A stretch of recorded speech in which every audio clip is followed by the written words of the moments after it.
Hello everyone, Loremaster Sotek here, and I'm back after 2 weeks of roaming around the United Kingdom, spending quite a bit of that time up in Scotland, but I wandered kind of all over the place. I am at last home, and it's good to be home, but there's no time to rest, as things are moving quite quickly, and I have a lot of videos that need to get out right now. So, we're back today with another proposal video for factions that I believe will have a chance to show up in the upcoming Slaanesh DLC that we've been talking about quite a bit, which until it has an official name, I'm just going to keep endlessly referring to it as Slaaneshmas, regardless of the fact that that was many months ago and we are now almost in summer. My original plan for this video was going to be delving into the Tomb Kings as a optional race of the trio, but I found myself genuinely quite surprised by the rather considerable amount of feedback on the Norsca video, the first one we did. A lot of y'all really enjoyed it, but there was a ton of requests to come back for a human Norsca video. So I put up a poll on whether we should do that now or go to the Tomb Kings as originally planned, and well, the people have spoken. So I give this video back to you, the people.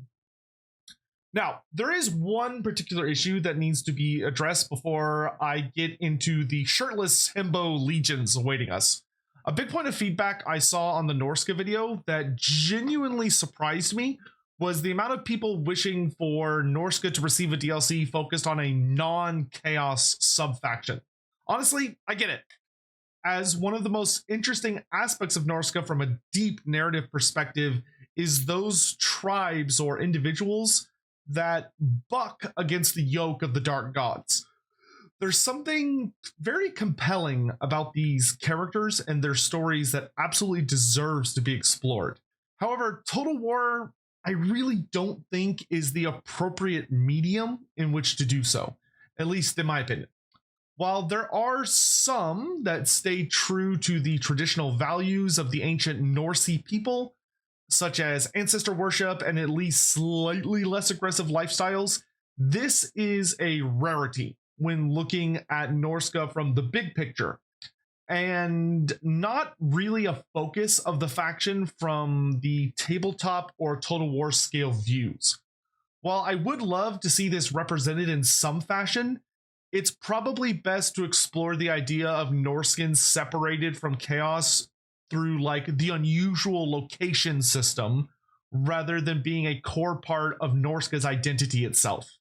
Because that's just not what Norsca is when you're looking from a more zoomed out perspective, which is what Total War does. With that out of the way, let's begin the video proper. Last time we ventured out into the hostile lands of Norsca, I took our journey into the cold mires to find the most monstrous and warped creatures. This time we'll instead turn towards the settlements, wolf ships, and altars of the gods to find our selection of new warriors. As I'm sure you've noticed by the title, the ultimate focus of this DLC proposal is all humans, split between users of magic and powerful melee combatants.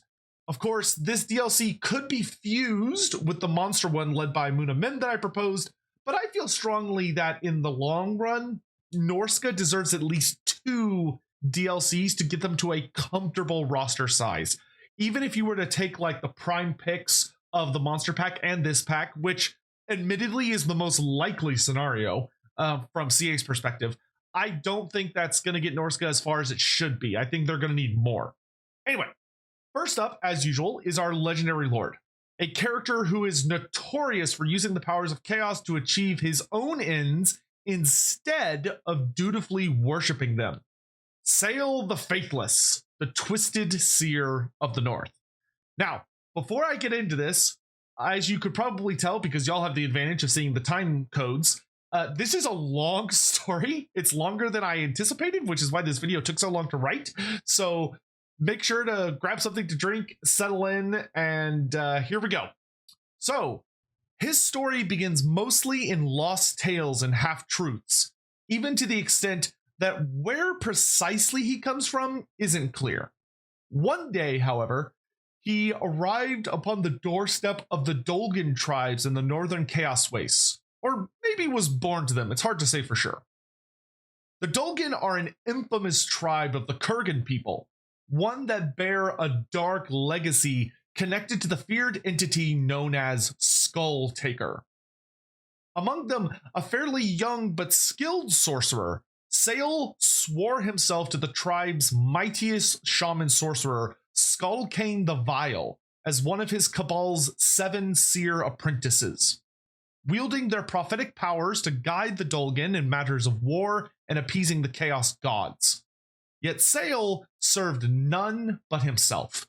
From the beginning, he carefully fostered paranoia and suspicion among the other sorcerers, using honeyed lies to turn them against one another and tainting their souls with bitter enmity. He deceived Skeggi into performing a demonic ritual involving the other 3 quote-unquote loyal sorcerers to gain vengeance upon the so-called traitors. This is when Sayl struck, deliberately sabotaging the ritual and causing the gathered magic to spiral disastrously out of control. Skeggi bore the brunt as the focal point, being torn apart, while the other surviving apprentices were fused together into the horrific entity known as Nightmaw the Spawn. While victorious in his grand scheme, Sayl did not emerge unscathed by the results of his treachery. Mutation took him in grotesque fashion, his head warping into a lumped mass of boiling flesh, which opens into a single baleful eye that is blind to the mortal realm. Instead, it stares into the realms of chaos, granting him sight that can pierce mundane veils such as matter and time. This brutal act catapulted him into dominance over the Dolgan, as Sayl filled the void left behind by Skeggi's death. Now the singular arch-sorcerer of the tribes, his silver tongue and foresight allowed him to avoid retribution, even though his duplicitous nature disgusted the people he now ruled. His reign proved to be one of ruthless terror and self-serving egotism, as Sayl mastered the arts of betrayal and treachery to grow his own power. His desire to stay on top fueled his own paranoia and hubris to such an extent that he has never sworn allegiance to any single ruinous power, instead paying lip service to all. He has pursued pacts and bargains with countless demons and minor chaos gods, betraying each of them when doing so benefited his schemes, which earned him the title of the Faithless. While this independence meant he wasn't the most powerful seer to be found in the north, Sayl's foresight and unmatched scheming saw him conquer rivals whose arcane powers were mightier, and champions that enjoyed greater favor of the dark gods. Hated by all and feared by his own people, Sayl the Faithless was nevertheless a respected war leader, whose mastery over seercraft and the magical storms of the Chaos Wastes made the tribes of the Dolgan under his sway greatly feared. However, after many decades of rule, the list of Sayl's enemies, both demonic and mortal, grew long indeed. The Faithless was no fool, and knew that his throne sat upon a cracked foundation, as the consequences of his treachery would soon come home to roost. Then, the swelling horde of Tarmakon the Maggot Lord came crashing into the Dolgan's lands, threatening to destroy both the Twisted Seer and all he had built. In his cleverness, Sayl instead turned this impending doom to his advantage in more ways than one. The Twisted Seer knew he had countless enemies among the Dolgan tribes, so sent all these potential threats directly into the path of Tamarkon's horde, under the pretense of showcasing strength. Of course, they were slaughtered to a man, conveniently allowing Sayl to resecure his grip on power as he prepared to meet the Maggot Lord himself. Rather than commit to a war that he, at best, would win by the narrowest of margins, Sayl gathered the full strength of the Dolgan and went to offer his service to the rising champion. there would be much to be gained by joining alongside Nurgle's favored son, at least so long as the situation proved beneficial to the Arch-Sorcerer.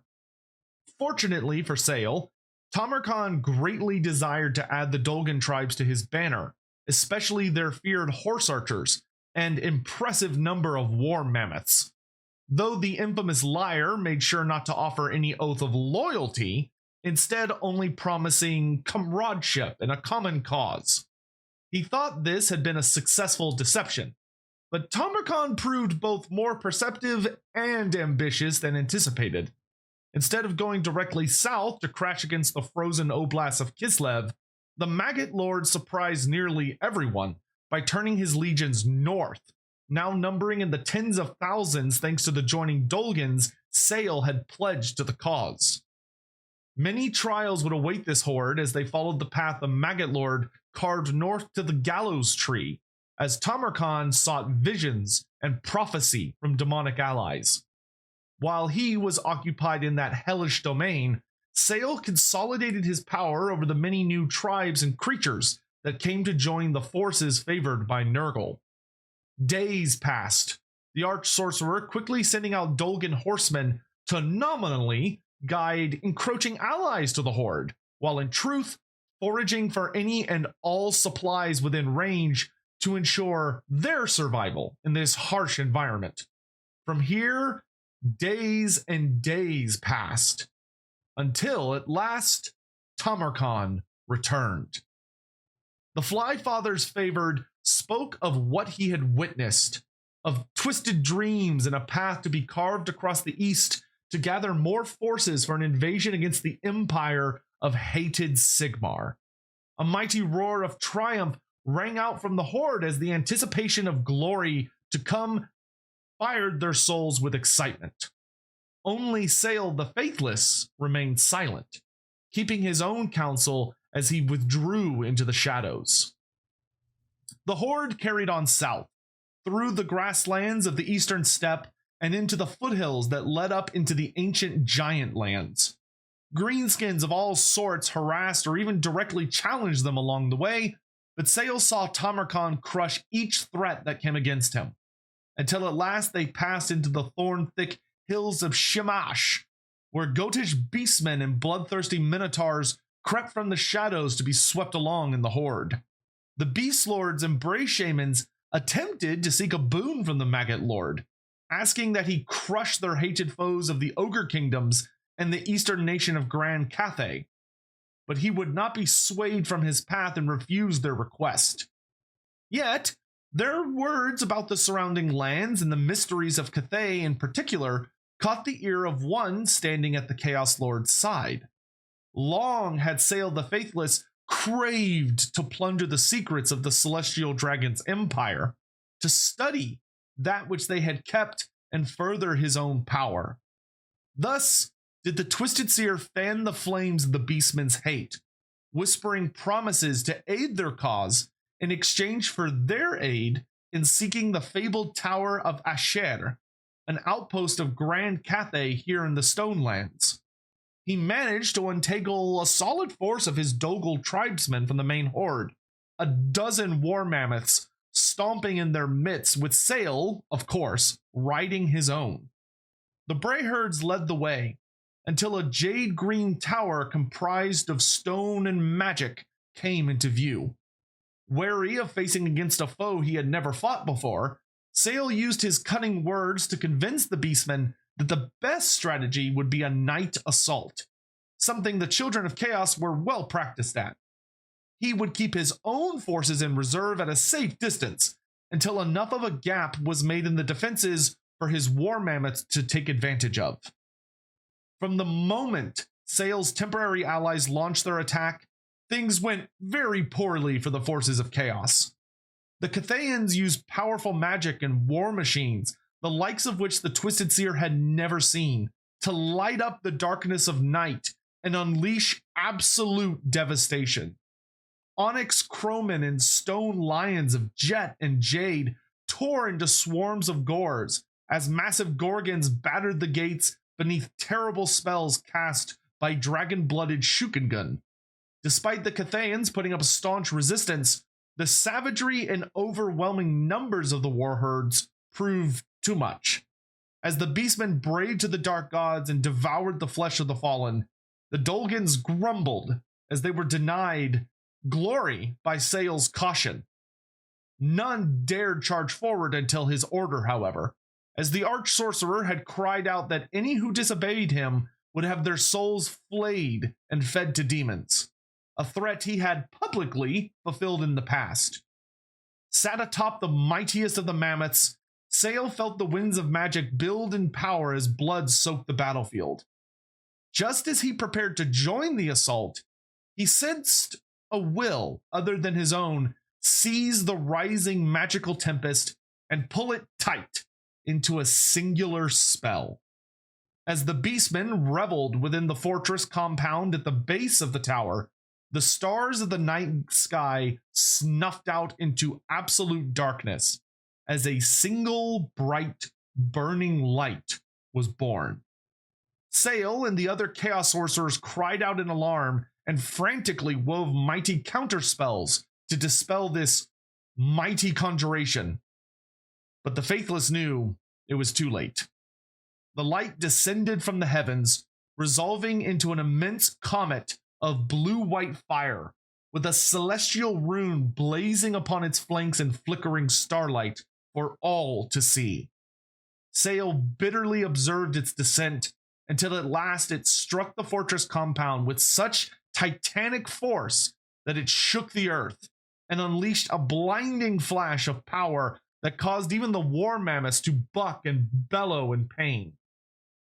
The comet annihilated the vast majority of the beastmen in an instant, incinerated by celestial flame or crushed by the shockwave caused by the sheer impact. As the day's survivors picked themselves off the ground, fresh waves of onyx crowmen swarmed from the skies, even as reinforcements that had been guarded by the magical wards of the Jade Tower threw open the doors and charged out.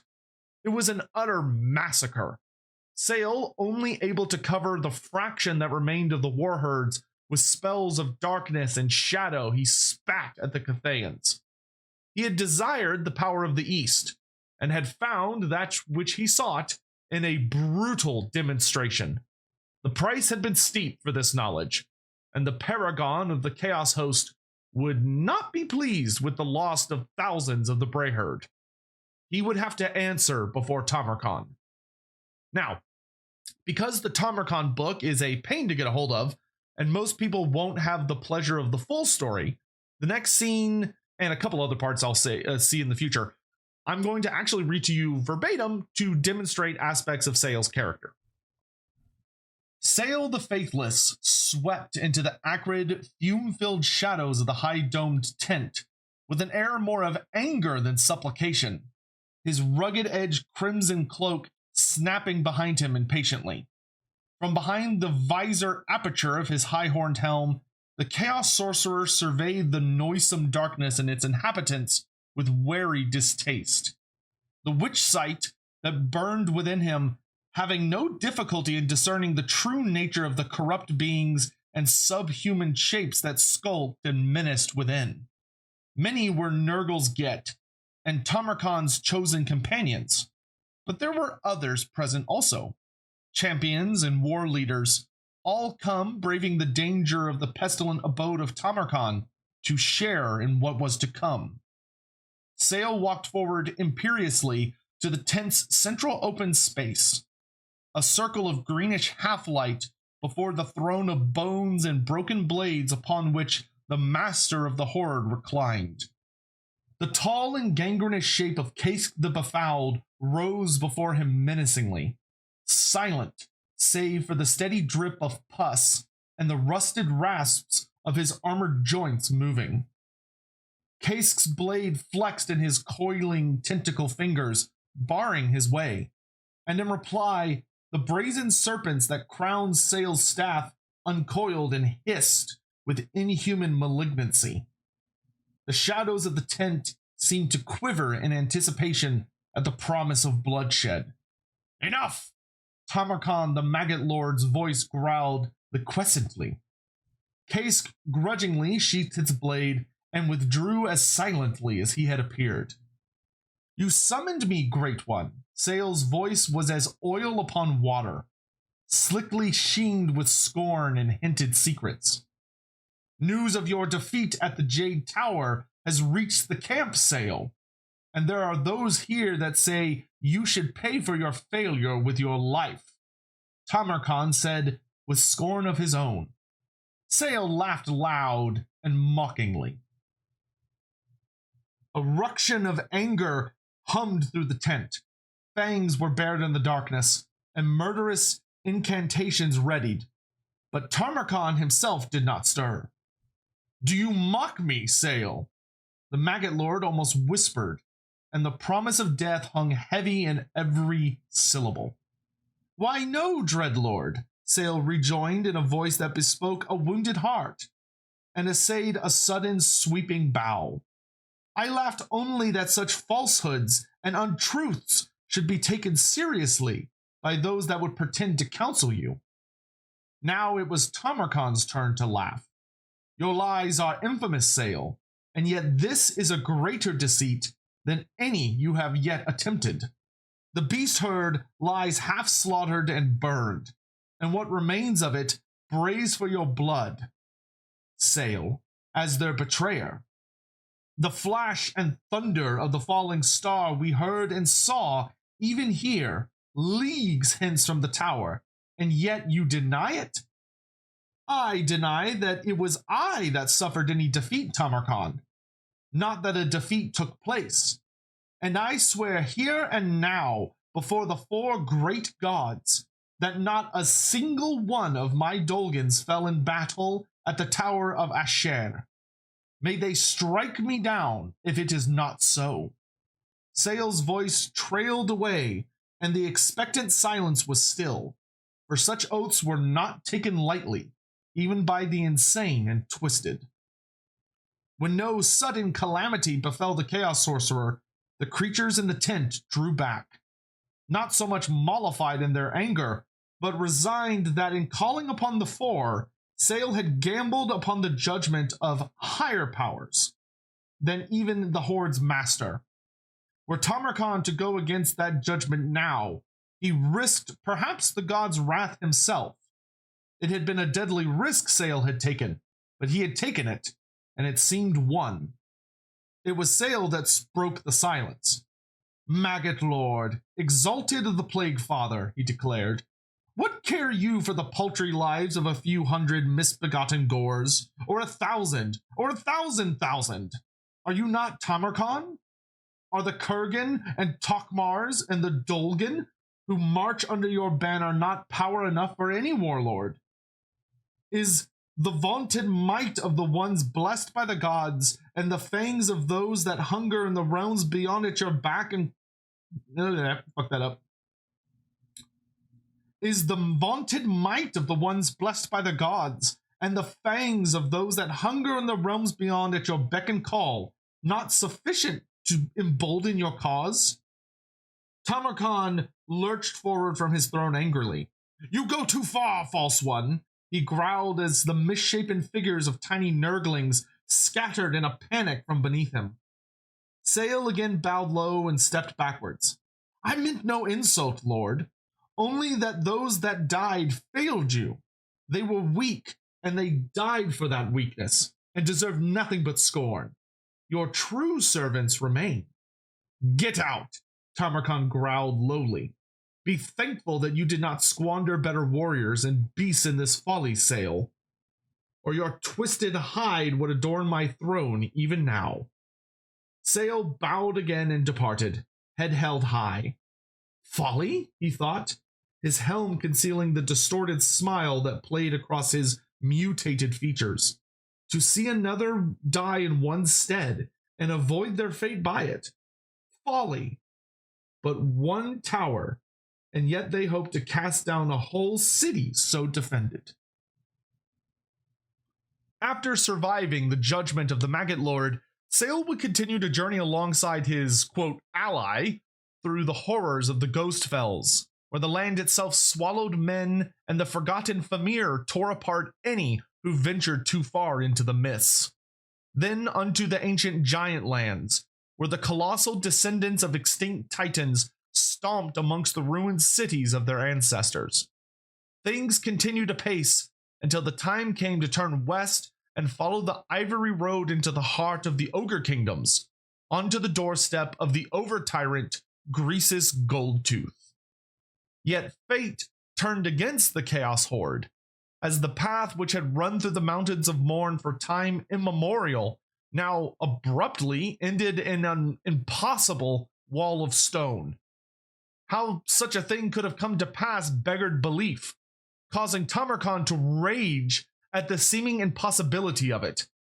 Sayl watched on as many of his fellow sorcerers attempted to discern the truth behind its creation, only to recoil at the touch of something far older and hungrier than any mere spell mortals could conjure.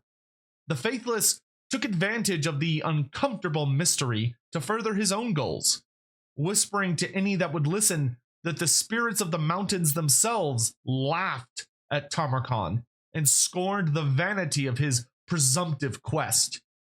He stirred the pot until dissent boiled over, and combat broke out between those forces directly loyal to the Maggot Lord and his decaying master against the legions dedicated to other fell powers, forcing Tamarkan to enter the fray upon Bubabelos, the Toad Dragon, to crush any upstarts. Sayl enjoyed the show, pleased at his efforts to consistently erode the Paragon's grip on the Horde to set the stage for his own ambitions. He watched as the Chaos Host at last diverted south along a smaller pass of the Mountains of Morn, until it crashed into the tribes united under the ogre tyrant Karaka Break Mountain. Here, the ogres would consistently resist the servants of the dark gods, until at last the mighty toad dragon Bubabelos went crashing into them. Victory seemed certain, until the ogre tyrant cunningly challenged Tamarkan to a duel, roaring out for him to stop hiding behind his monstrous mount like a coward.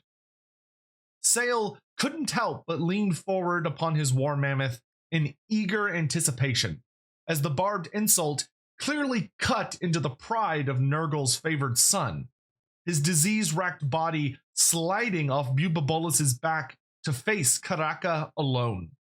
The twisted seer could feel the threads of destiny pulling tight as the two champions faced off, his black heart hoping to see the Maggot Lord fall so that he might seize control of this mighty host for himself. After suitably wounding the ogre, of course. The Shaman-Sorcerer nearly leapt up from his throne when the ogre tyrant finally struck down Tamarkan and began pulling apart the Chaos Lord like one might separate the limbs from a chicken. Yet to his etheric senses, Sayl could tell not all was as it appeared. Sure enough, after a violent flash of sudden movements, the ogre stumbled backwards with a horrific child-sized worm messily burrowing into its throat. Sayl could only watch in mute horror along with the rest of both armies as the true form of Tamarkan revealed itself. The corpse of the ogre tyrant jerked back to its feet and began to breathe once more despite the ruin inflicted upon it, roaring in exultation to Nurgle. For the first time, the Faithless grasped the magnitude of the paragon he had tethered himself to. Now bolstered with the might of hundreds of plague ogres and the Maggot Lord possessing a far more powerful body, the Horde at last emerged from the Mountains of Morn out into the Darklands. From here, they clashed with the Chaos Dwarfs of the Black Fortress over a shallow causeway across the River Ruin. Sayl's mammoths being held back until the Dawizar used most of their firepower. When at last he joined the fighting, the war mammoths made quick work of obliterating the defending forces and forced the Chaos Dwarfs to fall back to their colossal structure. With the minions of Hashut hiding behind the impressive defenses of the Black Fortress, the time had come for Tamarkan to move forward with his plans. He had bloodied the Dawizar in that initial battle to prove his worth, but now sought to bind them in their strange machines to his cause. Rather than going to bargain an alliance himself, he sent forth a somewhat controversial agent from among his court, Sayl the Faithless. The arch-sorcerer wasn't terribly surprised at this, as all knew the Chaos Dwarfs were easy to offend, and wouldn't hesitate to butcher any stumbling diplomat. Whether he survived to seal a suitable bargain or died in the attempt, the Maggot Lord would be pleased with the result, perhaps this being his punishment from the incident at the Tower of Asher. Thus did Sayl walk from the Chaos encampment to the steps of the Black Fortress under the banner of truce, being welcomed in and guided up a miserably long climb to the receiving chamber of Drazoth the Ashen. Already suffering from the intense heat, noise of industry, and necessary exercise to even reach the negotiating table, it was obvious how much the Lord of the Black Fortress enjoyed tormenting those who would dare to bargain with him. With all the proper observations to his cruel hosts, and no small amount of concealed barbs, Sayl presented himself as emissary of Tamarkan the Maggot Lord, and delivered the following message from the favored son of Nurgle. Know that I, Tamarkan, son of the great Kurgan, master of hosts, bringer of desolation, champion of the Lord of Decay, speak. Would you, Lord Drazoth, perish knowing that your land will be despoiled and your fortress plundered? By all witness of the dark gods, you have fought with honor and brought glory to thy master.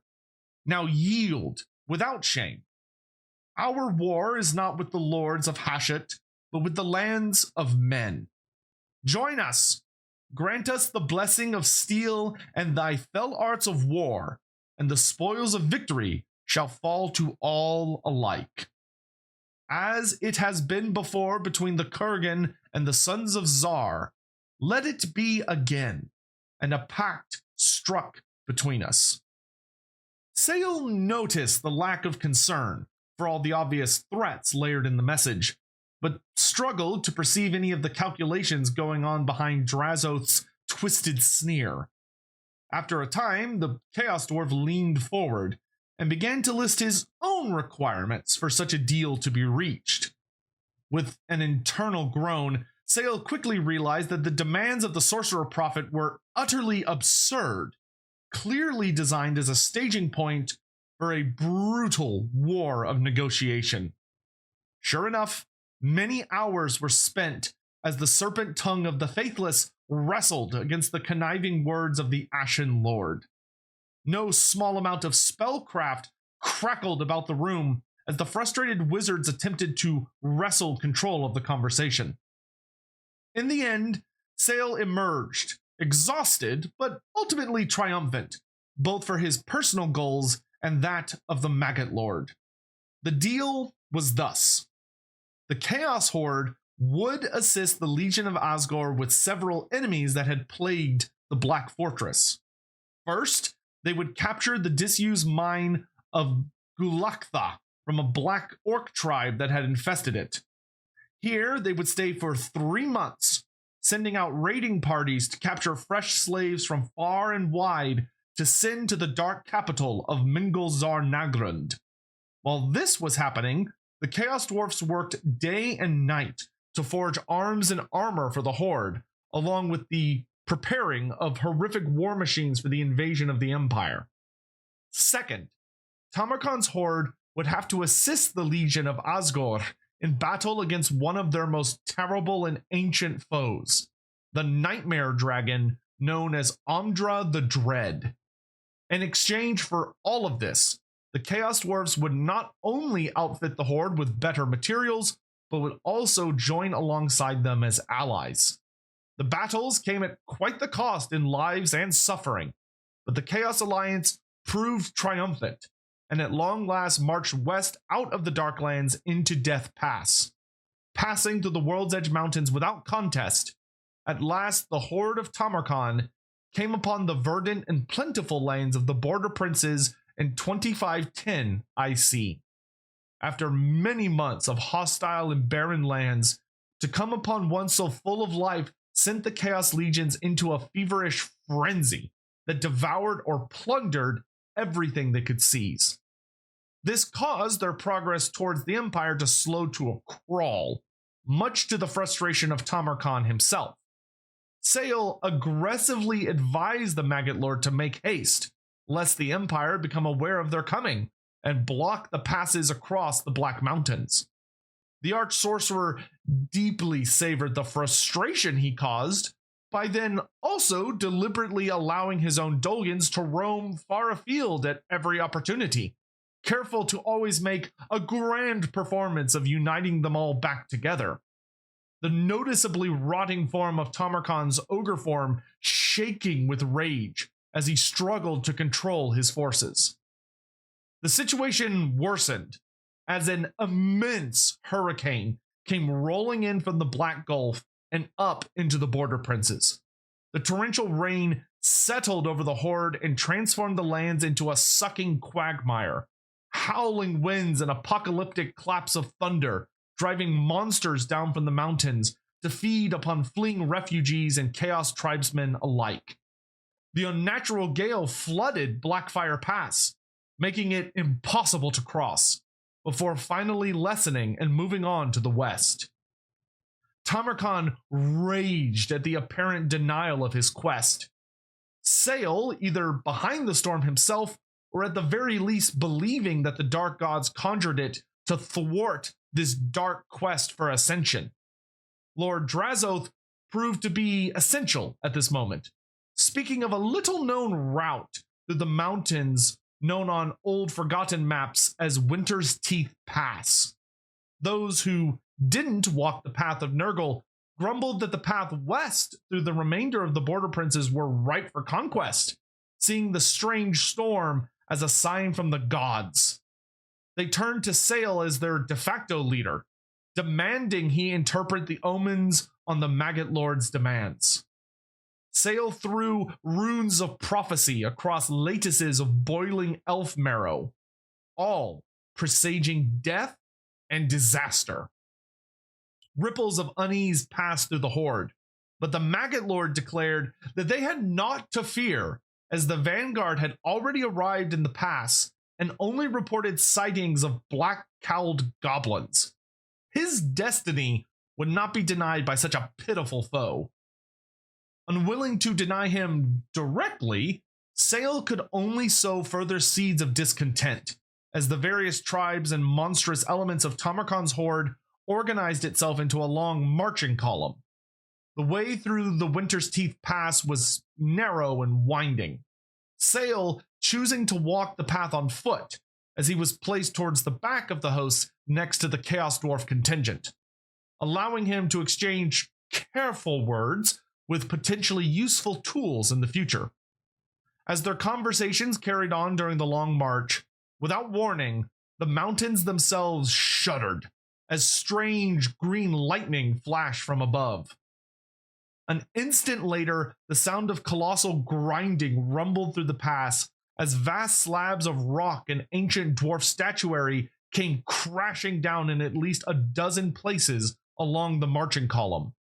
Hundreds were crushed in mere seconds, as great waves of dust coated those fortunate enough to avoid becoming bloody smears on stone. A shower of black arrows came pouring from the cliffs to either side, as the Dawizar formed up into a defensive formation behind their mighty iron demons. Sayl quickly retreated into their center, his bodyguard Thing, Nightmaw, following along, as the Chaos Spawn chattered mindlessly. The mountains began to rumble yet again, but this time hidden doors yawned open on both sides of the pass into the darkness of the earth, vomiting forth scores of night goblins reinforced by lumbering stone trolls.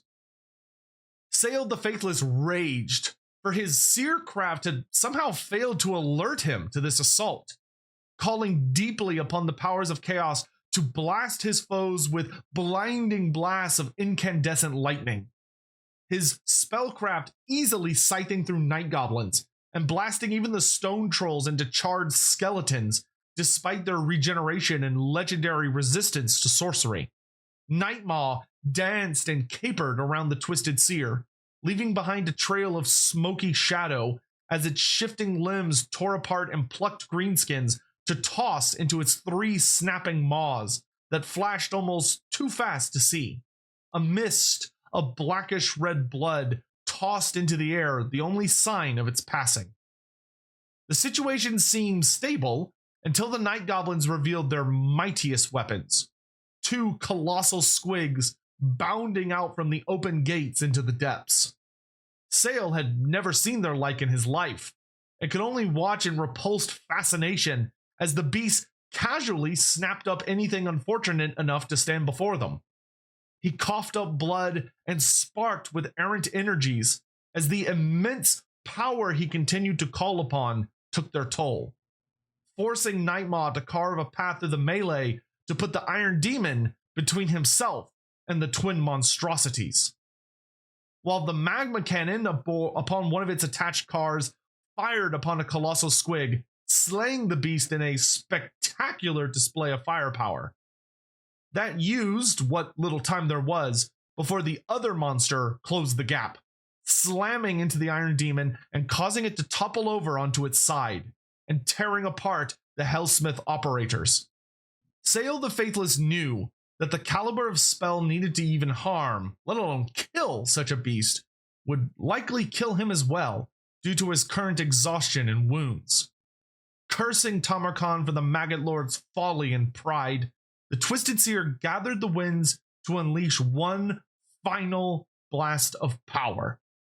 Cackling with madness at his coming doom, lightning and screaming wind played about him as the remaining colossal squig stepped towards him with its maw gaping wide.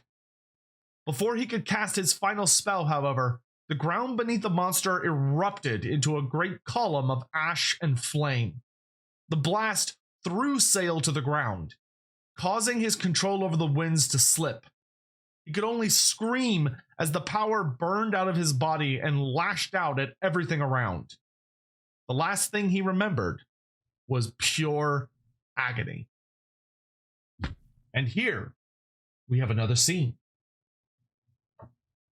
Lord Drazoth surveyed the scene of fire and destruction around him, and allowed himself a cursory grimace of displeasure, the expression touching the left side of his face only, the right having long since petrified into a granite-like horror of jagged bone and calcified flesh. While the Groby ambush had been fought off, 5 steam carriages were badly damaged, 2 of which, including the one that had been bottled up irreparably, it would not do. Behind him, the waves of heat radiating from his mount, the mighty Bale-Taurus Cinderbreath, told him the beast's satisfaction, if nothing else, as it tore off another haunch of meat and splintered bone from one of the hellsmiths who had so shamefully failed him in the battle with a wet crunch. The smoke from the burning dead hung thick about him, and with care Drazoth ran his gauntleted fingers through the film of ash that covered a nearby boulder with exaggerated care. He watched the motes dance in the wavering, heated air, studying for portents and shadows in their movement. The distant sound of fireglaive shot telling him that the battle was not quite over yet, and waited. Soon the broken figure was dragged before him in the armored grasp of 2 of his infernal ironsworn, and dumped unceremoniously on his knees. His robes were little more than acid-stained tatters now, the twisted armor scored and pitted, and patched here and there with jagged culls of midnight black ice despite the heat, while every faltering movement and hissing breath from the man within spoke of agony. But still, there was arrogance and spiteful power in the burning gaze that shone from beneath the visor. "Sayl," Drazoth mocked, "can you speak?" The corroded helm nodded slowly. "Yes, Drazoth, Lord of Ashes, I yet can speak. You owe me your life.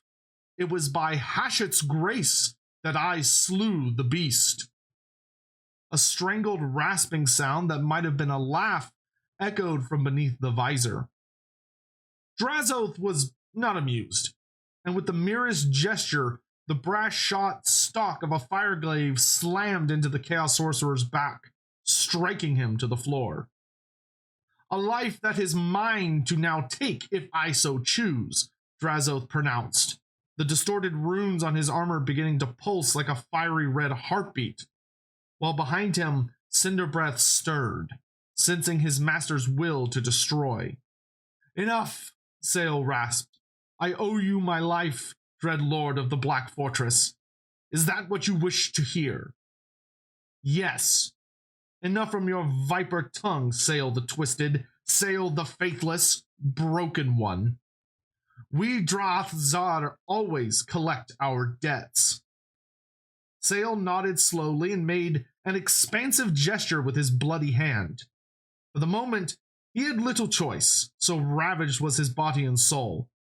But already his mutated flesh was beginning to heal, and his strength would be slowly regained. He would live, no thanks to Tamarkan's folly. "This ambush, it was ill done," Drazoth pronounced, as if expecting the prone sorcerer to contradict him. "Cunning, but botched in its execution. Had the tables been turned, and had it been my forces in such a superior position, not a soul of the Horde would now be left alive." "Strange, is it not," Sayl rasped in answer, "that neither mine own vaunted arts in seercraft, nor your fire-born visions foresaw the danger, dread lord?" "Do not provoke me, cursed one," Drazoth snarled. "I meant no insult, favored of darkness, but only state the truth. And curious, is it not?" Drazoth's grip reflexively tightened around his warstaff as he looked down on the Chaos Sorcerer with his glittering eyes like flecks of obsidian. He trusted nothing this one said, but now Sayl did no more than echo his own thoughts on the matter. "What do you imply, Sayl? Bandy not words with me, lest you have the desire to be so much as ash on the wind." "Something moves against us, Dreadlord. Something subtle and powerful. A murderous and hidden current in the unseen vortex of the Eightfold Storm. Do you not feel it? Long have I known this, and the closer we tread to the soil of the ancient foe, the stronger it does become." A troubled look flickered across Drazoth's half-face before he snorted derisively. "If it is mortal, then it will die.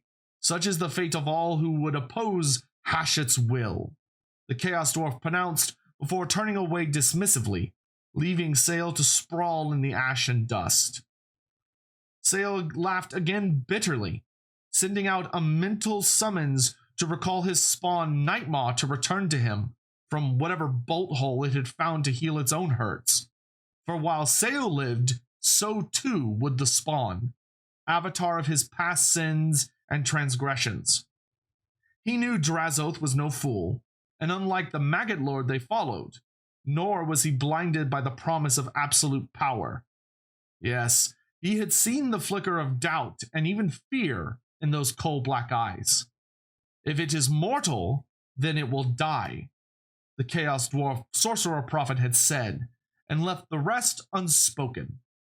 For as the Kurgan proverb had it, whom the gods destroy, they first make mighty. Soon they would set foot upon the soil of thrice-damned Magnus. Soon the matter would be decided. Now through Winter's Teeth Pass, the Horde camped briefly to collect themselves. Sayl, although still recovering from his terrible wounds, took over as the de facto leader of the Horde, as Tamarkan's impatience and continuously rotting body made him difficult for any knot of Nurgle's persuasion to deal with.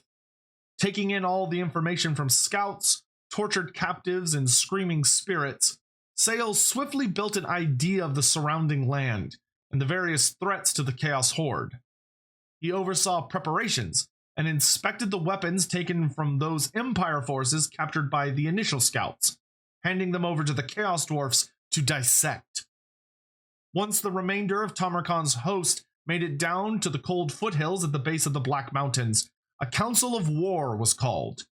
Here, Sayl presented a great map of freshly sewn skins, covered in arcane sigils and landmarks that danced in weird light cast by chunks of warpstone. He spoke of vast green lands seen by the Reavers, and that word of their arrival had somehow beaten them here, as the people had fled to their castles and towers. Sayl gestured to the absolute northwest of the map, where their quarry had been sighted. A great city, constructed where two rivers meet, and far grander than anything the Northmen had seen in the Chaos Wastes and Eastern Steppe.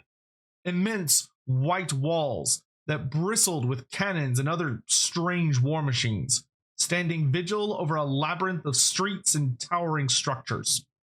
The Twisted Seer attempted to express caution about assumptions in rushing forward, but his voice was drowned out beneath the triumphant roars of Tamarkan as he rallied the Chaos host into frenzied movement to at last claim his prize. Sayl led the surviving Dolgans, his contingent of war mammoths, along the western river, the titanic beasts easily able to trample across the deep moats surrounding forts like Hornfin along the River Soul. At last they came across Sigmar's glorious city at the meeting of the two rivers, and a mighty battle broke out. Despite the brave resistance of the Empire's defenders, the siege proved to be a brutally short affair, as in a single day the city fell.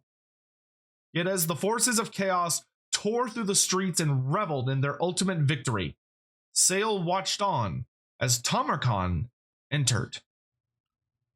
And we have here, I think, the last or second to last excerpt. Bubabolos smashed away clear through friend and foe alike in the anarchy at the shattered gate, and bore Tamarkan into the city proper, where he bellowed fruitless challenges for his enemy to come forth and face him through empty streets. Above all else, he desired to slay this emperor of men if he be here, but there could be no more fitting a sacrifice to the dark gods than the crushed and lifeless body of Sigmar's heir. But the tangled streets and windswept market squares were deserted and lifeless. Doors hung open, sprawling litter and the detritus of abandoned lives lay strewn about, and all was abandoned. Tamarkan laughed aloud. The cowards had all fled their vaunted city and left their soldiers to die for them in their stead. Truly, did these weaklings deserve no more than the death and slavery the Kurgan brought, and with it, Father Nurgle's special blessings. Caught between the frustration at the paucity of victims within the walls and jubilation at their capture of the city, the warriors of the Horde tore through the empty streets and houses, destroying and burning. Within hours, vast sections of the city were ablaze or torn bodily into ruins. At last, as the city fell around him, Tamarkan found a high and ornate temple bearing the twin-tailed comet emblem of Sigmar, lit in the blackness of the fallen night by the flickering fires of destruction, just as he had seen in his visions, and entered within. Others of the Horde had found it first, and already its statuary had been cast down and shattered, its stained glass windows smashed, and a heap of fresh body parts now profaned its high altar. Here Tamarkan stood and howled his triumph to the dark skies beyond. Again and again he called upon his god, Nurgle, the Lord of Decay, but was greeted only with silence. Tamarkan turned from the defiled altar, reeling in confusion and sick with fury. Why did the gods refuse to answer him? Sayl the Faithless stood silently, waiting in the shadows. Why, Sayl? Why will he not answer me? I have brought my master victory. Tamarkan slurred through his ravaged features. I have given Lord Nurgle the city of Magnus. It dies this night. Sayl said nothing, but held out his still human-like left hand and let a golden chain dangle from his grasp. Glimmering in the reflected firelight from outside, a large and ornate seal flashed at the end of the chain.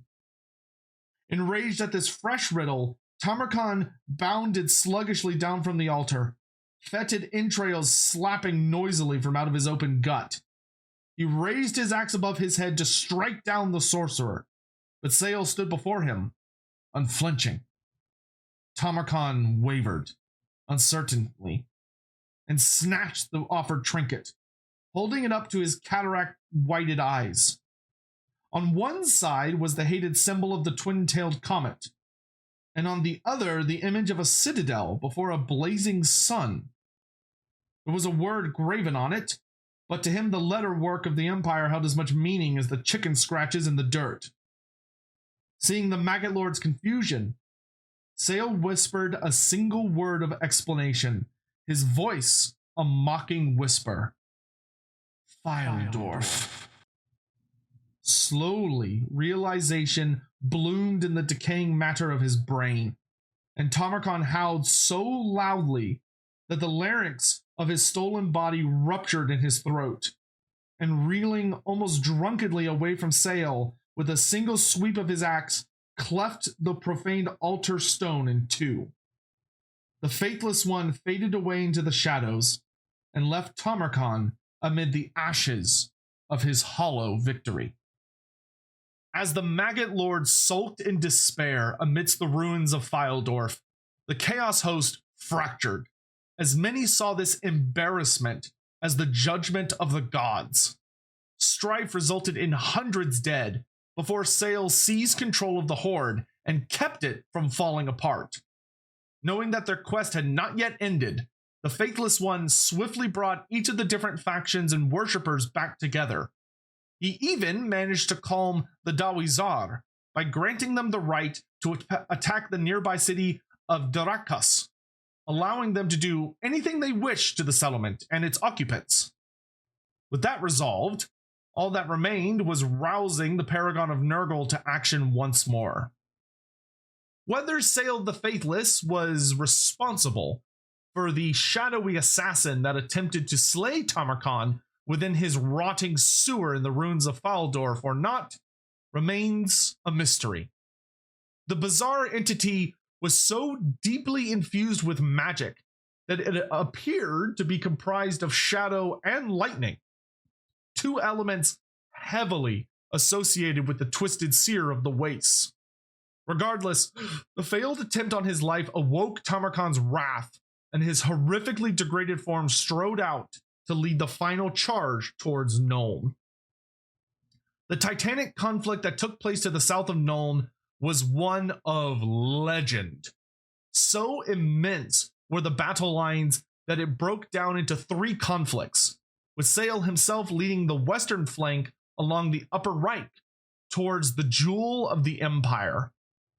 Coming upon the position known as Asher's Levy, the arch-sorcerer of the Dolgans led his massed cavalry contingent from his ivory throne atop the largest scarred war mammoth. Only 12 of the colossal beasts remained, but this proved more than sufficient for obliterating the Empire defenses, the monstrous creatures crashing through while followed by waves of Kurgan, as all of those who did not worship Nurgle chose now to follow Sayl over the increasingly crazed Tamarkan. Even the heavily armored Empire Knights that valiantly attempted a countercharge were torn asunder by bale lightning and malevolent curses unleashed by Sayl. While this initial engagement proved effective, the unorganized northern tribesmen wasted precious time chasing fleeing soldiers, while the more organized elements of the Empire beat a hasty retreat to reform up on the hill of Crow's Levy. The Twisted Seer cried out orders and started to rally his troops to follow up into the flank of the enemy. But at that moment, an absolute barrage of mortar shells, cannonballs, and bullets came shrieking in from the west.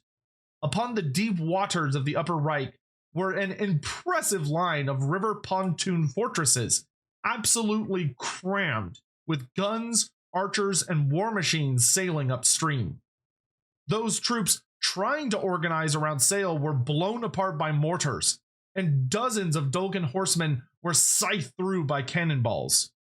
Any vengeful souls that attempted to reach the river for counterattack were torn apart by mass shooting long before reaching the deep waters. One mammoth tried to ford towards the ships to crush them, but even that behemoth was brought down by mass fire. Knowing that he absolutely had to crush Crow's levy so that his forces could flank the main Empire force and bring victory to Tamarkan's horde, Sayl forcefully directed his forces away from the river and finally corralled them into a charge.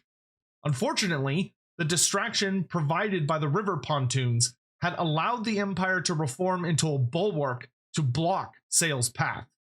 The Arch-Sorcerer spied a far more elite regiment of handgunners taking up the center of the enemy formation, reinforced by wizards wielding the lore of metal. He had no time to wonder about it and unleashed the charge, the mammoths leading with hundreds of Kurgan and Dolgans pouring in behind them.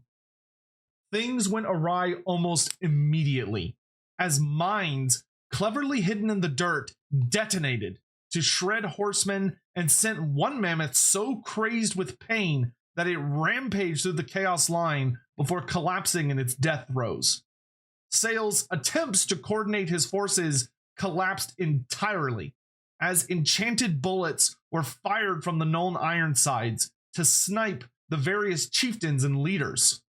Despite the horrid losses, the Kurgan line finally reached the Empire forces, but found itself resisted by staunch tactics and heavy armor. As Sayl prepared to draw in the winds of magic, a carefully aimed molten bullet of mercurial shot shrieked through the air and slammed into Sayl's helmet, rendering him unconscious and toppling him from his ivory throne to the ground below. Hours later, the Twisted Seer awoke suddenly in the aftermath of Tamarkan's failed invasion. Blinded by the shot that struck him and abandoned by all, condemned by the dark gods for his failure to wander the Empire, he cloaked himself as a simple beggar, though he was still far from helpless. From here, the story ends unresolved, as Sayl's saga and revenge against Grand Cathay was supposed to continue in future books that were never released. Thus ends the tale of Sayl the Faithless. Dear God, that was so long. That was like 10 damn pages. Whew, okay, so we've got through Sayl's story. I hope you all really enjoyed that. I'm so sorry it took so long, but I really wanted to cover it in depth so you get a good idea of who he is. So let's not waste any time and just plow through the rest of this real fast. So, Sayl the Faithless. Of course, I would recommend him as the best legendary lord for a human-centric leader for Norsca. His faction that he would lead would, of course, be named the Dolgan, who are admittedly not a Norscan tribe. They're technically a Kurgan tribe, but to be fair, I'd also argue like things that take the Famir, for instance. The Famir are not actually Norscan. There's nothing Norscan about them. Most Famir don't even live in Norsca, but they're still considered part of the Norscan roster. So I'm not here to split I'm not going to split hairs. Like I know some people are like, oh, well, they should be named like the Tribes of Chaos, which is like, yeah, sure, whatever. But like you can call them Norsca. It's fine. It's good enough. It's good enough. So I would say his faction should simply just be called the Dolgan. When it comes to start location, Sayl could easily start anywhere in the north of the world. Perhaps north of Grand Cathay's Great Bastion, as he comes for his great revenge against the east. Or maybe he could be leading a Norscan host in the far west of the Chaos Waste to join Valkyria in her assault on the Dark Elves of Nagaroth. Personally, I think him starting like northwestish of the Great Bastion would be the most fitting, in that he'd be in the general ballpark of his old quote-unquote ally, Tamarkan, for people wanting to recreate their alliance. He also would make for like a pretty easy ally for Village the Curseling or rival, as well as the Chaos Dwarf, whose name I cannot remember for some reason off the top of my head, who's out there, the non-sorcerer prophet character that's over there. He could, now that I think about it, I mean, he could also start like over in Skeggi if we just wanted to have like a super unique start location for a Norscan faction. Though I do think he'd be kind of lonely over there, but you could put him there. When it comes to faction effects, I think the Dolgan faction should have notable buffs to war mammoths and cavalry units to represent their specialized focus in the original Throne of Chaos storyline. I also think Sayl should have a strong diplomacy buff towards all Chaos factions. So Beastmen, Demons, Warriors, Chaos Dwarfs, Norskins, etc. to represent his silver tongue at manipulating the other forces of the Dark Gods. Lastly, I think he should perhaps have a unique mechanic that represents his ability to see the future as the Twisted Seer. Perhaps granting him rituals he could perform, for instance, that grant him or his allied armies special buffs like Vanguard deployment, or being able to see where the AI armies are going to move or attack the next turn on the campaign map. So he can kind of see, which is a Zinch ability we already have in game. I could see that being something that he has access to. Alternatively, maybe Sayl could have access to a unique diplomacy system, as he is the Faithless, where if he's able to fulfill certain objectives or little quests, he could gain the ability to break treaties and betray allies without taking any penalties. That could also be quite fun. When it comes to his personal lord effects, I think Sayl should have an increased amount of Winds of Magic and perhaps some gimmick where he notably boosts his own spell intensity at the cost of a higher miscast chance, as in quite a bit of Tarmogon's saga, the actual story. Sayl is really big on unleashing powerful spells, but constantly doing damage to himself because of it. So he's always kind of miscasting a bit, but he's unleashing some really nasty stuff. I'd also perhaps include for his unique lord trait some additional ranks, like recruit ranks or something for horseman units. When it comes to on the battlefield in Total War Warhammer, Sayl is mostly a powerful caster that brings some nasty spells to the battlefield. His spells should be a mixture of the lore of heavens and the lore of shadows, which is actually quite a fun mix. I would say we should focus, to fit with his theme, stick to mostly the heaven spells that do lightning, and also spells that focus on things like curses. So if I were gonna choose 6 spells for him, doing 3 from each lore, I would suggest something maybe like Melkoth's Mystifying Miasma, Enfeebling Foe, Curse of the Midnight Wind, Uranon's Thunderbolt, Pit of Shades, and Chain Lightning. So it gives you like a really nice mix of lightning spells and a lot of different curses and debuffs. If he could only have one of the lore passes, in my opinion, he should have both. He should have the Lore of Heavens and the Lore of Shadows passive. But if he has to pick one, I would definitely give him the Lore of Shadows passive because it actually does something. The Lore of Heavens one is terrible. And then while a spooky sorcerer in his own right, Sayl the Faithless technically is only a level 3 wizard, so he should only have access to regular Arcane Conduit, and as such, he relies more on unique abilities and magic items, which we'll discuss in just a minute, to separate him from other wizards. Speaking of, one of his unique abilities that I would recommend giving him should be an active ability called Traitor's Mist. So in tabletop, this was a bound spell that Sayl could use to effectively disengage from combat while damaging enemies as he kind of teleported away.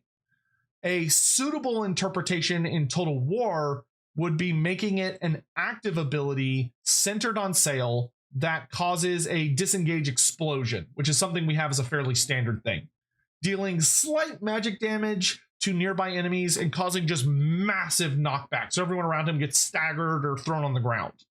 Very similar to the ones possessed by characters like Krokgar, Grimgor, Queek Headtaker, etc. It should also probably give Sayl a boost to his speed and perhaps the Strider passive for like 10 seconds or so to really enable him to squirm free of unfavorable combats. Next is that he should have a unique summon ability. Just like how Krell is currently summoned by Heinrich Himmler, though Krell should be upgraded to full legendary hero status one day, but that's not what we're here for. Sayl should be able to summon his chaos spawn known as Nightmaw.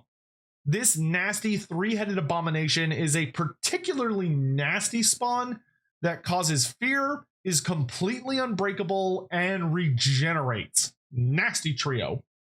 He also should have very, very high missile resistance for an ability that he had in tabletop called Shadowkin, which was a passive that made him a huge pain in the ass to shoot.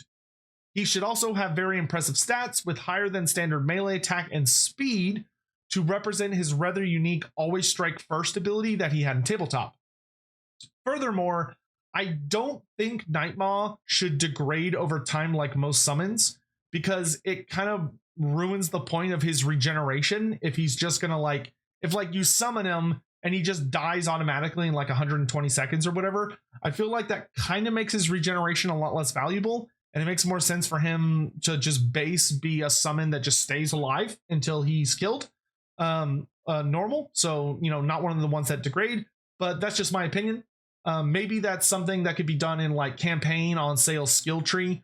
So maybe like in multiplayer, because like the regen isn't useless even if he like eventually times out. So maybe in like multiplayer, Nightmaw eventually degrades and dies, but in single player you're able to get a skill at like level 12 or 14 or whatever that makes it where Nightmaw no longer degrades. And the big thing is, the reason I don't think he should be a full legendary hero is because Nightmaw is literally just an attachment onto Sayl's profile, and he always has to be close to Sayl. Like he's a part of Sayl. He's kind of, you can almost think of him as like a really big nasty familiar. He's not like Himmler and Krell, where Krell can actually just go off and do stuff by himself. Like Krell follows Himmler around, but Krell doesn't actually need Himmler in order to exist. Krell can sustain himself. Nightmaw, though, is a part of Sayl. Next up, we have Sayl's unique passives. The big one is an ability that he has called Mutant Sight. This granted Sayl some nice protection against certain spells and abilities and increased his channeling ability. For Total War, I say it should grant him a passive bonus spell resistance or ward save, maybe, perhaps in addition to granting him additional Winds of Magic power recharge, so increasing the rate at which he makes his reserve Winds of Magic available. I think this would be like a perfectly fine passive where he just has a ward save and he generates magic faster than most people. If the ability needs a condition in order to make it a little more balanced, perhaps it's only active while he's outside of combat. So if he's in combat, he loses that protection and a faster power reserve, but I think it's not that overpowered, so I think it's fine for it to just always be an active passive. Sayl should also have immune to psychology base. He just has immune to psychology, and then of course he should have the usual abilities and passives for Norscan caster lords. In the items department, Sayl has a magic weapon and an arcane item. The magic weapon that he possesses is called the Viperous Staff, which is a defensive weapon with an infantry killing twist. A foul heirloom of the Dolgan tribe, this dark iron staff is entwined with serpents that come alive at the wielder's behest. Glowing venom dripping from their fangs as they strike with incredible speed and power to defend their master and slay his enemies. Bizarrely, despite what I just described to you, which is their description, they don't actually grant poisoned attacks, which I feel like is kind of dumb. So I feel like they should give poisoned attacks in Total War, because in tabletop they didn't, and I couldn't tell you why. However, they do grant Sayl a very healthy ward save and the Killing Blow passive, which in Total War, Killing Blow is usually translated as an anti-infantry bonus. So for the Viperous Staff, I would recommend that it be interpreted in Total War as an active ability that when it's used gives him a pretty sizable ward save buff, anti-infantry bonus, and poisoned attacks while it's active. Isn't it funny we call them poisoned attacks because it really should be like envenomed attacks, but whatever. His arcane item is Skullcane's Teeth. This corpse skin bag contains numerous sigil-etched teeth and fangs Sayl has torn from the skulls of the various wizards and magical beasts he has defeated in his unholy career, not least of all those of his first master, Skullcane. Should his magic go awry, Sayl may hurl a handful of the teeth as part of a treacherous curse against an ally to divert the wrath of the winds of magic. This item back in tabletop was actually quite funny, as it essentially allowed Sayl to redirect a miscast to a nearby friendly model, even if they're not a wizard. So it doesn't have to be a wizard. It could just be like some random Norscan warrior. Sayl would just throw a bag of teeth at him and that guy miscasts. The downside, though, was that it was one use only. For Total War, I would want to spice this up a bit as a active ability that Sayl can only use once per battle. When he does, what I would do is that Sayl reduces all of his cooldowns to 0. So like if he has anything on cooldown, everything goes off cooldown, but he simultaneously increases the cooldowns of an enemy character within medium range by like a fat 30 seconds to represent him basically like throwing all of that misfortune and nastiness onto an enemy. Because throwing onto an ally would be kind of dumb. I think for Total War, we can make it a little more powerful. This would be a really powerful ability, but only if used at the right moment. So like, you know, if you see your enemy running around with a life wizard and you're jumping on their lord and dealing much damage, using Skullcane's Teeth to basically hit them with a fat 30-second cooldowns to all of their abilities and spells, while all of your stuff comes off cooldown, so then you could just unleash hell. I think that could make for a really fun, interesting ability, though it would be tricky to use because I would make it one use only because a 30-second cooldown is like, that's a lot. In campaign, I would really heavily recommend adding a unique campaign effect onto the Skullcane's Teeth item that reduces Sayl's miscast chance in battle by 100%.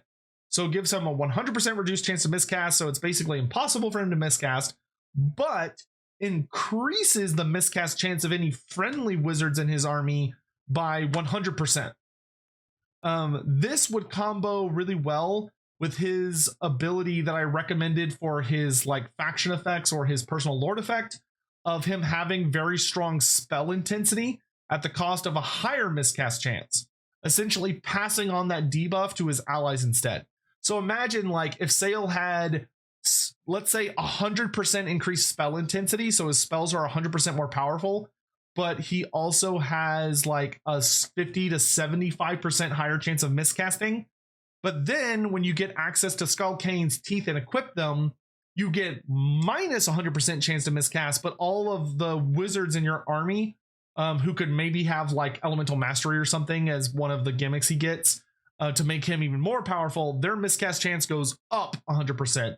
So he makes like all wizards in his army quite literally guaranteed to miscast every single time they cast, but makes himself far more powerful. I think that could make for like a really fun dynamic. Lastly, when it comes to mounts, Sayl the Faithless should be able to be taken on foot. He should be able to ride a Norscan warhorse, a Norscan chariot, and a war mammoth. His war mammoth should be the Chaos War Shrine variant with like a unique ivory throne to tie back to his story, instead of the normal one that the chieftains ride. So with the chieftains ride like the very combat centric war mammoth, Sayl should of course ride the War Shrine version that has the cool War Shrine, all the effects and all of its, and get all of its passives and abilities and stuff, making him a really powerful support character in addition to his magic. Moving on to the legendary hero that would best walk alongside Sayl the Faithless and his human-centric Norsca DLC, I would like to introduce you all to none other than the King of Skeggi. Far from the frozen harshness of Norsca, Upon the northeastern shores of Lustria's isthmus can be found the port of Skeggi. By far the largest and most successful human settlement found in the New World, one might think that the lush environment and warmer weather would make the people of this land less dangerous than their kin who live far closer to the realm of chaos. This could not be further from the truth. For the last decade and then some, the Norskins of this settlement have been ruled by the fearsome King Adella of the Thousand Mouths. She, as regardless of gender, the ruler of Skeggi is always called king, is an absolute monster of a woman, standing 8 feet tall and more than capable of tearing apart any chieftain that would dare challenge her. Exceptionally skilled with spear and sword, Adella is a highly intelligent and crafty warrior king that has carefully manipulated the various factions of Skeggi against one another to keep her grip on power secure. An obvious worshipper of Tzeentch by her attire, Adella has enjoyed the favor of the eagle, as the changer of ways is known by Norskins. She bears a unique mutation from which she draws her title, her flesh peppered with thousands of half-inch holes, each of which whispers different sounds. Many of them have actual voices, granting her knowledge and plans, or murmuring words of support when she speaks before crowds, making her pronouncements seem more popular. With the lizardmen of nearby Hexuatl stirring under the stern gaze of Lord Mazdamundi, King Adella knows it is only a matter of time before the Slaan's wrath falls upon her, and will ally her might to one bearing the favor of the Dark Gods. Adella of the Thousand Mouths is my recommended choice for a legendary hero to stand alongside Sayl, acting in some ways as a rival combat specialist to Sayla Anfengrim, where he is a cornate, monstrous beast good against large, clustered packs of infantry. Adella is a Tzeentchian combat expert focused on higher skill and support roles. Adella should come into Total War wielding dual weapons, her magic sword in one hand and spear in the other, with a focus on armor-piercing anti-large damage. She should have medium armor fairly on par with other Norscan melee characters, and exceptionally high melee attack and melee defense to represent her incredible skill at arms. She'll also, of course, have the mark of Tzeentch to grant her barrier and magical attacks. For her more support-focused roles, Adella is, of course, a mighty king, and should have the fight or die / standard die, if you wanted to make her more unique, which fighter die is the one the regular Norscan chieftains have, so I kind of feel like she should have standard die to make her a little more unique. But she should have some kind of leadership ability to buff nearby troops, in addition to a unique passive. This should be her mutation, the Thousand Mouths, which should lower the melee attack and defense of enemies within 30 meters of her as they're distracted by the uncanny sounds and whispers constantly uttering from her flesh.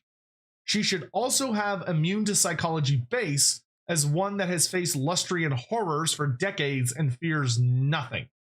She should also have all the standard Norscan warrior lord / hero passives. When it comes to magic items, Adella has her unique sword known as the Sword of Warping. This malicious demonic weapon twists and mutates that which it's about to strike, rendering armor brittle and hard scales into soft flesh that it can easily slice through. The Sword of Warping should perhaps grant an active or passive ability that grants Adella armor sundering to her attacks and increases her armor-piercing damage. When it comes to her campaign passive, or trait rather, King Adella is a conniving schemer that speaks a staggering number of languages so that she might manipulate any who she comes across. She should grant a +10 to +15 diplomacy buff towards all factions, and also buff all infantry marauder units in the army she joins. Her unique skill tree would hopefully revolve around ideas like improving settlements and provinces she's in, granting barrier to all units in an army she joins, and perhaps adding additional winds of magic to the power pool of the lord she joins, as she is, of course, favored by Tzeentch. For her blue campaign skills, I'd recommend a mix of training, assault units, assault garrisons, assassinate, and spread public order. In regards to mounts, I think Adella should have the options of being on foot, Norscan warhorse, and Norscan chariot. Lastly, when it comes to how to acquire her in campaign, I think a simple quest that requires the player to sacrifice like 3 settlements to the Eagle/Tzeentch would be suitable, or perhaps just recruiting a certain number of like Marauder champion units. That wraps up our named character or legendary options. So let's turn to the generic options and crack open what I'd recommend for the human portion of Norsca. I do want to start with a note that any units or characters I already used in the other video, I will not be repeating here. So you may notice that I didn't bring up Bjorg Bearstruck, even though he could fit in something like this, because I used him back for the monster one. So even though when we're talking generic stuff, the Jarl, for instance, which was the generic hero I recommended in that video, would make a lot of sense in this video. I've already used it, so I won't be using them again in this video. Starting with the generic Lord, there's an obvious hole we have in the roster for Norsca, which is a generic Caster Lord. While we could call them something like Arch Shaman-Sorcerer Lords, I would recommend taking from the Warhammer Fantasy Roleplay 2nd edition supplement titled The Tome of Corruption, which gave us the vast majority of all the lore we have even to this day on Norsca. So allow me to introduce the Vitki. Vitki are the spiritual leaders of the Norscan tribes, steeped in arcane traditions of the ruinous powers and capable of wielding dark magics in support of their people. They interpret the will of the gods through arts of prophecy and guide the tribes in important matters both in and outside of warfare. They also specialize in many other matters, such as divination and healing, knowing best how to keep their warriors alive and in good favor with those dark patrons beyond the skying of reality. The Vitki is a straightforward caster lord, though he should come with a few minor gimmicks here and there. For his stat line, I'd suggest a decent melee combatant, though his defensive stats should not be terribly impressive, especially when it comes to things like armor. I would also recommend granting the Vitki the ability to spec into one of the chaos paths of the Hound, Crow, Eagle, or Serpent, just like the chieftains do, in addition to all of his normal skill trees. The Hound should be the most dramatic option. I would suggest it full-on disables the spellcasting ability of the Vitki, but replaces their spells with the Blood Speaker abilities from the Khorne roster, such as Blood Sacrifice, Wild Abandon, Murderous Exhortations, Pilgrimage of Skulls, and Gruesome Display, which are all abilities that the Blood Speaker has. He should also receive vastly improved combat stats and the Mark of Khorne passive. Or perhaps not all of the Blood Speaker's abilities, but at least some of them, though I think giving him all of them would be perfectly fine, as the Blood Speaker still has his own unique gimmicks due to his like mount options and his combat abilities and all the other stuff. So I don't think it would be that extreme, especially when you're losing access to spells, to just give him like everything ability wise that the Blood Speakers had. The Crow option, or the Crow tree, should grant the Vitki access to 1 or 2 bound spells from the lore of Nurgle in addition to his normal spells. Perhaps 1 cast of Fecundity and 2 casts of Stream of Corruption, for instance. In addition, he should gain the Mark of Nurgle. The Eagle should grant the Vitki access to 1 or 2 bound spells from the lore of Tzeentch in addition to his normal spells. Perhaps 1 cast of Infernal Gateway and 2 casts of Blue Fire of Tzeentch. In addition, he should gain the Mark of Tzeentch. The Serpent should grant the Vitki access to 1 or 2 bound spells from the lore of Slaanesh, in addition to his normal spells. Perhaps 1 cast of Phantasmagoria and 2 casts of Lash of Slaanesh. In addition, he should gain the Mark of Slaanesh. Of course, you could give like more buffs. For instance, the Crow could grant like regen, and Slaanesh could grant some other stuff. But I'm fine making it more powerful, but at the very base, they should get the things I just suggested. Beyond that, the Vitki should come with the options when it comes to lore choices. They should have access to the lore of metal, the lore of death, the lore of fire, the lore of shadow, to standardize them with the hero level Shaman-Sorcerers, but they should also have access to the lore of heavens, in my opinion, as the Vitki are very big into being seers and very big into the art of prophecy and seeing the future and all that stuff. So I think that they should have additional access to the lore of heavens. For mounts, they should be able to be taken on foot, Norscan Warhorse, Norscan Chariot, and the War Mammoth with War Shrine variant. From there, moving on to our generic hero, this one is going to be a little different. Between the monster-focused DLC proposal that we did a while back and the base game, we would already have the Skinwolf Werekin, the Jarl, the Famir Balefiend, and the Shaman-Sorcerer to work with. It could be argued that there's no need for another generic hero, but I do think I have a potential idea that could be fun. The lesser version of the Vitki isn't actually the Shaman-Sorcerer, but the spiritual guides found in each tribe known as Seers.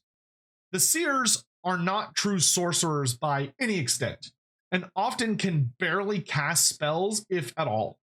Instead, they have a keen perception into the winds of magic, and specialize in interpreting omens and future events. These privileged men and women divine the messages whispered to them by demons who they can call upon to aid them or the tribe. They're even said to speak with the spirits of fallen warriors to guide the Jarls and chieftains of Norsca. I would propose the Norscan Seer as a new generic hero that specializes as a very cheap but effective support character that also brings summons to the occasion. Functioning somewhat similar to the cultists of the various monogod factions, but with that unique Norscan flair. These fellows are not wizards and have no spells, but instead have a selection of active and passive abilities to bring out the best in your armies. The first thing I'd recommend for the Seer is the ability to summon. The generic Undivided Seer should be able to summon, say, 2 to 3 units of Undivided Chaos Furies per battle. Then, if he upgrades to spec into one of the god routes on his skill tree, he trades out the Furies for the appropriate lesser demon units such as Bloodletters, Pink Horrors, Demonettes, or Plague Bearers, but loses one use of the summon since they're of higher quality than the Chaos Furies. So for instance, he might have 3 uses of Undivided Chaos Furies, but if he spec'd into a mono god, he would go down to like 2 uses. Then I'd give the Seer a unique trio of abilities. First should be something like Fallen Ancestors Guidance, to represent the Seer's ability to hear the advice and wisdom of the tribe's most renowned dead to inspire and aid the warriors around him. I could see this being a passive aura or active AoE ability that buffs the combat stats of nearby units. Secondly, should be an active ability called the God's Watch or something like that, where the Seer can make a targeted unit unbreakable for a limited time as they fight to the bitter end not to embarrass themselves before the gods. Finally, I'd give them an active ability called Sacrifice, which could be used to damage a friendly unit in exchange for increasing Winds of Magic reserve pool and also lowering the cooldowns that the Seer currently has so that they could summon demons much, much faster. Because it increases your Winds of Magic reserve pool, this ability would probably need to be limited, so I would recommend capping it to like 3 uses per battle. When it comes to other gimmicks, one thing that might be really powerful, if possible to do on the Seer, would be the ability to increase how fast the units nearby fill their chargeable passives. Like imagine, for instance, if the Seer being nearby made a unit's Norscan rage ability charge 10 to 20% faster than normal, and other such abilities. So like if you had the Chaos Mammoth with War Shrine, its passive charging up ability would charge up faster if there's a Seer in the nearby vicinity. This would be an extremely powerful ability for Norsca, as a faction they have significantly more of those charge up abilities, though I don't know if that's actually possible to do within the engine, though I do think it'd be cool. For their dedication to a specific god mechanic beyond just the special demon summonings, I'd also like the Seers to get unique buffs, including, of course, the mark of their associated god. For instance, kind of, standard stuff. If they go the Hound, they get to replace their Rage passive with the Berserk passive. If they go Crow, they get regen. If they go Eagle, maybe they get some like bound spells, so they can get like a couple of casts of Fireball or Pink Fire of Zinch or whatever. And if they go Serpent, they get like the Strider passive or whatever. Lastly, due to the nature of Seers and their relationship with the Winds of Magic, I think it'd be really cool if they should grant spell mastery bonuses to other wizards in the same army. So even though your Seer cannot cast magic, by having him on the battlefield, he gives like 10 to 20% extra spell intensity to all wizards. You could either make it an aura, so it's like a wizard that's within 50 meters of him, or you could just make it map wide, just to add a lot more interesting, fun little unique bonuses. Things, make them a really solid support character. All right, we're done with characters. So now we're on to our 5 units. And just like I talked about at the start of this video, I'm not repeating anything that came up in the Monster DLC. So everything that you're going to hear here is human. They are all humans. Everything human. There's no monsters. Pure humans. First up are the Valkyries, or Shieldmaidens, as they're sometimes called. Mentioned as far back as 4th edition Warhammer Fantasy, Norsca has long had a culture of powerful warrior women that embrace a path of mastering the spear and shield.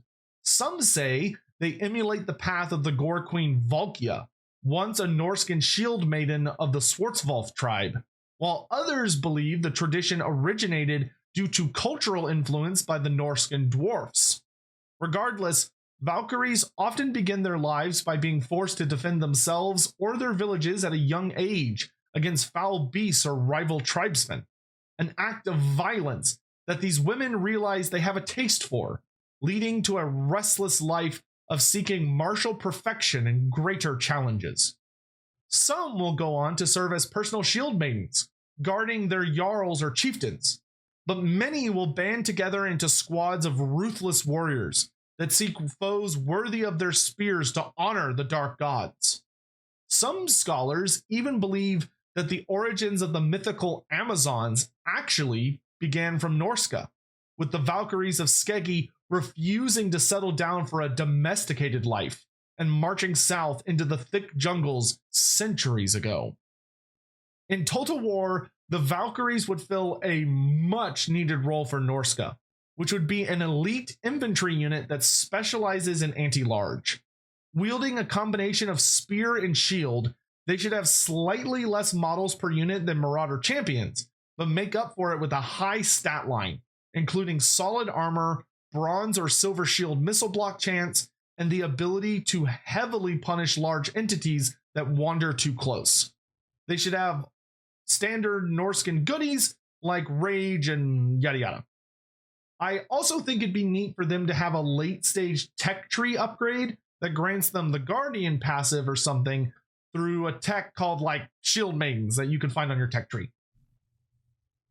The second unit I would recommend for this DLC ties directly back to Sayl the Faithless, which is the Dolgan Horse Archers. These gifted cavalrymen are spoken of at length in the Tarmarkon story as being some of the most gifted skirmish cav to be found amongst the northern tribes, thanks to their impressive maneuverability and vastly superior range when compared against their fellow tribesmen. I don't think further lore explanation is required on these lads, as they're self-explanatory along with having played a notable role in Sayl's section. For Total War, I envision the Dolgan Horse Archers as being in a similar tier to Marauder Horse Masters, meaning they have solid combat stats when compared against most ranged cavalry, but bring the benefit of far longer range thanks to their bows. Of course, their range damage won't be as impressive compared to the javelins or throwing axes, but they'll excel in most trades. Of course, being elite, I'd expect them to have 360 firing arcs and the ability to fire while moving. So they'd be the superior option if a player is looking for more sustained range combat at a safer distance when compared to the traditional horsemen or horse masters. Fast, mounted archers with excellent melee skills that have exceptional range damage at notably longer range than javelins and axes of other Marauder horsemen. I could see the argument of making them perhaps more of a mid-tier unit in the same bracket as the basic Marauder horsemen without throwing axes, if one wanted to focus more on their ranged harass at the cost of combat ability, but it's whatever. For the third unit in the Men of Norsca DLC proposal, we shall be slightly stretching the term human, so to speak. It is well known that Creative Assembly has enjoyed pulling nearly all of the units they can find from the Storm of Chaos into Total War, and it's Norsca's turn to pull that off. The abominations stepping out of that great invasion are none other than the Flayerkin. These twisted mutants were Chaos Marauders that Archaon callously gave over to the Skaven of Clan Moulder, commissioning the Flesh Crafters to make mere men into repulsive weapons of war. These poor souls have had pieces of Skaven anatomy and Hellforged iron fused to their scarred bodies. Long metal claws grafted onto their wrist stumps, equally useful for decapitating foes as they are for climbing castle walls. They also have long chains cruelly fused to their spines to ensure that even if killed while climbing up a battlement, their comrades can scale the walls using the trail of their dangling corpses. In Total War, the Flayerkin should be a mid-tier infantry unit that bring high damage and anti-infantry to the table along with incredible map presence. While at a glance they may appear like berserkers, the Flayerkin do have a rather substantial number of differences. Due to the various chunks of metal grafted onto their bodies, they should bring notably better armor-piercing values to the table, and perhaps improved armor or missile resistance as notable amounts of their body is covered in metal. They also will have the Vanguard deployment rule, so are able to deploy in sneaky parts of the battlefield or just right up in the enemy's face. They of course are also skirmishers, so they should have a very loose formation, making them harder to kill with ranged attacks as they come charging towards the enemy. They're not all that much faster than most Norskins, but I think the far higher damage values and Vanguard deployment will make them a nasty low to mid-tier unit for Norsca. I'd also suggest they have high melee attack but fairly garbage melee defense.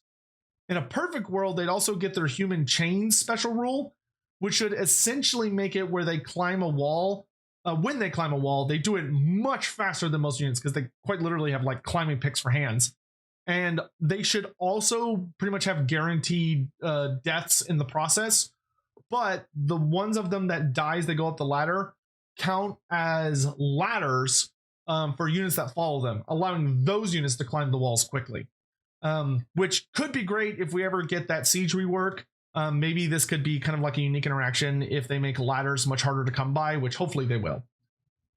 Alternatively, maybe the human chains special rule, which like I said in tabletop basically just made it where your Flayerkin could climb walls really, really fast. And if some of them would die while climbing the walls, and when they did, the wall counted as having ladders on it.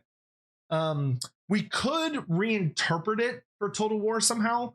Maybe it could be that the Flayerkin cause speed reduction to enemies they're in combat with, as the Flayerkin's chains that are hanging off their backs and their spines are snagging and whipping around to like knock enemies over and get them caught up in chains. So essentially the enemy gets all entangled, which lowers their speed. But finally, in addition to all of that other stuff, they should have the usual bells and whistles for Norsca infantry, and it's like the rage passive. The fourth unit I'll be suggesting for the DLC is the hardy Huscarls. Although a long established type of Norscan warrior from older lore, The Huscarls actually recently popped back up in the recently released Warhammer The Old World Arcane Journal for the Warriors of Chaos. Although in the Old World they were interpreted as a cavalry unit, for Total War they could easily be either infantry or cavalry. The Huscarls are the most loyal and powerful warriors among the Norscan tribes, those who have proven themselves time and time again as being worthy of standing beside their chieftains. They are often just on the cusp of donning the blackened armor of a Chaos Warrior, their strength at arms having earned the attention of the Dark Gods. Huscarls fight with savage brutality and without thought for mercy, carving a bloody path to the enemy so their chieftains might challenge the champions of the foe. To them falls the difficult task of protecting their lords from the swarms of lesser foes and mindless beasts that might seek to strike down their chieftain. They will happily give their lives to ensure that the head of the tribe survives. For what better way to achieve glory than in the fulfillment of their oaths? In Total War, I envision the Huscarls as an elite unit of infantry or cavalry that specialize in survivability and protection, having the Guardian passive to grant nearby lords and heroes additional physical resistance, while also wearing very heavy armor and broad shields. At least as impressive as Marauder champions, the Huscarls should bring the best defenses of the Norscan roster to the field. Although being a Norscan unit, they should still possess a fairly aggressive stat line compared to other bodyguard units in the game. This will be incredibly useful for giving Norscan characters better survivability, which is critical for a faction that relies so heavily on getting into sustained combat to charge up their rage meters and similar mechanics. The final unit I'd recommend for the human-centric Norscan DLC proposal is a ranged infantry unit called Norscan Whalers. Whaling is a critical trade for Norsca, and whalers are deeply respected in their communities, even among the warriors of the tribes. Swimming through the dark currents of the Sea of Chaos are massive whales, many of which bear strange markings and odd coloration, twisted and warped as they are by the power of chaos. These monsters can capsize ships and swallow hundreds of men in a single gulp. To challenge these masters of the ocean, let alone hunt them for food and rare resources, is a task only for the truly brave or insane. The whalers of Norsca don't rely upon sophisticated technology or sorcerous tricks to hunt the beasts of the deep, instead trusting to the strength of their throwing arm to hurl barbed harpoons into the flesh of abominations. Each missile tied with sturdy ropes that they haul upon to entangle and slow the struggling monsters until the quarry is too exhausted to resist being butchered. In Total War Warhammer, I would have Norscan Whalers be a mid to high tier hybrid missile infantry unit with impressive melee stats that wield throwing spears / harpoons that they can wield both in melee and at range. They should have exceptional anti-large at both melee and range, fighting with a healthy mix of armor piercing and normal damage. The big draw should be a unique trait to their shooting attacks, which grants a negative status effect similar to suppression. Essentially, their missiles should grant a 5 to 10 second debuff that dramatically lowers the speed of targets hit. I think it'd also be reasonable to give the Whalers a once per battle active ability that can only target large units or maybe even just large single entities called entangling harpoons or something like that, that nets the target in place for, let's say, 4 to 7 seconds and lowers their melee defense, armor, and or missile resistance. This would grant Norsca a really effective way to deal with powerful monsters like dragons, and with such a hybridized unit more than capable of defending itself in combat against light cavalry and other harassment-focused units. Anti-large harpoons / javelin throwers with good melee stats that cause severe speed reduction in targets they hit, and or have an ability to root large single entities. With that, we've arrived at the end of my human-centric Norsca proposal. I hope you all enjoyed this list of characters, units, and concepts. I'm not going to wax lyrical here at the end, as this video is already insanely long, so I'll simply say thank you so much for taking the time to watch this video. I hope it was interesting and entertaining. Please do let me know down in the comments what you think of all of my ideas presented here today. Any particular standouts you really enjoyed or really disagreed with? And do you think Norsca should get both of the DLCs that I proposed? Or would you prefer to combine this pack with the monster pack and take your favorite picks from both? If so, let me know what your ideal list is. I've given you 2 legendary lords, 2 legendary heroes, 2 generic lords, 2 generic heroes, and 10 units to pick from. So if you were making your own super pack that you had to do the 1-1-1-1-5 system, what would you go with? Do let me know. I'm really excited to read your thoughts down below. And yeah, thank you all so much for watching, and I'll catch you next time.